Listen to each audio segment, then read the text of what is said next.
On February 17, 2025, a Delta Airlines flight traveling from Minneapolis to Toronto Pearson International Airport crashed while attempting to land. The incident has drawn significant attention, and investigators are working to determine the exact cause. Here is a breakdown of the events leading up to the crash and what is currently known about the situation. Before we continue, kindly subscribe to this channel and tell us the country you're watching from in the comments section. The Delta Flight 4819, operated by Endeavour Air, was a routine regional flight between Minneapolis and Toronto Pearson. The aircraft involved in the accident was a Bombardier CRJ-900, a regional jet frequently used for short-haul routes. According to records from the Federal Aviation Administration, this particular CRJ-900 had been in service for approximately 16 years at the time of the crash. The flight carried a total of 80 people on board, consisting of 4 crew members and 76 passengers. In the days leading up to the flight, the region had experienced heavy snowfall from 2 consecutive winter storms. As a result, snowdrifts remained a concern, and the airport was dealing with challenging weather conditions. At the time of the aircraft's approach, winds were recorded at 32 miles per hour, with gusts reaching up to 40 miles per hour. Despite this, there were no significant crosswinds reported, and runway conditions were rated as a 5 on a scale of 1 to 6, just 1 level below completely dry, indicating relatively good braking action. Shortly after 2 p.m. local time, Flight 4819 was cleared for landing on runway 23 by air traffic control. The ATC also advised the pilots that they might experience a slight bump on the glide path due to prevailing wind conditions. The wind was reported to be coming from 270 degrees at 23 knots, with gusts up to 33 knots. Despite these warnings, the approach was considered stable, and the pilots did not report any issues as they descended toward the runway. As the aircraft neared the ground, the situation took a sudden turn. The plane struck the runway with far more force than expected. The right main landing gear made contact first, followed by the right wing scraping against the tarmac. The sudden impact caused the aircraft to veer off its intended course.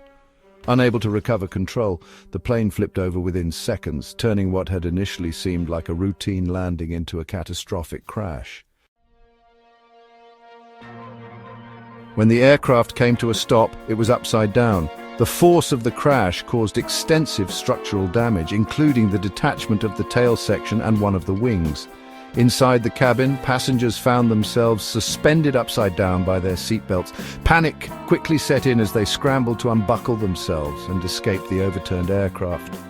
First responders arrived promptly, assisting passengers and crew members out of the wreckage. Despite the terrifying nature of the crash, all 80 individuals on board survived, though 18 sustained injuries. Fortunately, none of the injuries were life-threatening. The quick response of the flight crew, emergency services, and the sturdy design of the CRJ-900 all played crucial roles in ensuring that no lives were lost.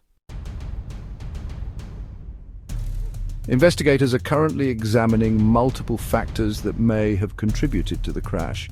Weather conditions on the day of the incident are being scrutinized, as strong gusts could have played a role in destabilizing the landing. Additionally, authorities are looking into whether the aircraft had any pre-existing mechanical issues. Both Canadian and US aviation agencies are involved in the investigation, with the Transportation Safety Board of Canada leading the efforts, supported by the US National Transportation Safety Board, or NTSB. This accident is one of several significant aviation incidents that have occurred in recent months. Less than 3 weeks prior, a devastating mid-air collision took place in Washington, resulting in 67 fatalities. On January 29, 2025, a PSA Airlines flight, designated Flight 5342, was on its final approach to Ronald Reagan Washington National Airport. The aircraft had departed from Wichita earlier that evening, carrying 60 passengers and 4 crew members. The pilots were experienced, with the captain having served at PSA Airlines for nearly 6 years and the first officer for 2 years. Up until the final approach, the flight had been routine, and weather conditions were favorable. At the same time, a US Army Black Hawk helicopter call sign PAT-25 was conducting a night training mission a few miles away. The Black Hawk had 3 crew members on board and was participating in an annual evaluation exercise designed to train military pilots in low-altitude maneuvers over the Potomac River. Given the complexity of the airspace surrounding Reagan National, precise coordination was crucial. The Black Hawk pilots had been instructed to maintain an altitude of 200 feet or below while following a designated route. On this particular evening, however, the air traffic control team at Reagan National was understaffed, leaving only one controller responsible for managing both airplane and helicopter traffic. As Flight 5342 neared the airport, the controller initially cleared it for landing on runway 1, but later reassigned it to runway 33, requiring the pilots to execute a sidestep maneuver. This change placed the aircraft's descent path directly over the Potomac River, crossing the Black Hawk's flight path. The Black Hawk crew had visual contact with the CRJ-900 and had requested visual separation, meaning they would ensure safe spacing. However, cockpit voice recordings suggest that a crucial communication may not have been received, potentially leading to confusion about the approaching aircraft's position. Both helicopter pilots were using night vision goggles, which, while helpful in low-light conditions, can limit peripheral vision and make depth perception more difficult. Additionally, city lights in the background may have made it harder for the Black Hawk crew to distinguish the aircraft's landing lights.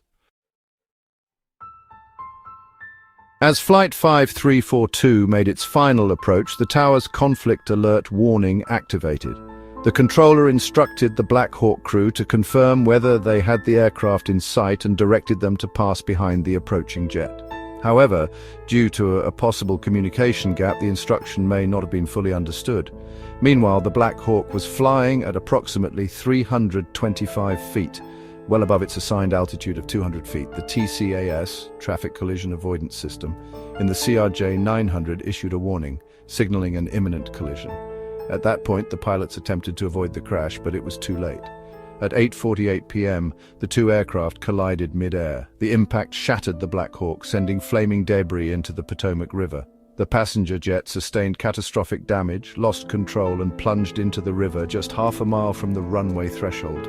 Emergency responders from multiple agencies arrived within minutes, but all 67 individuals on board perished.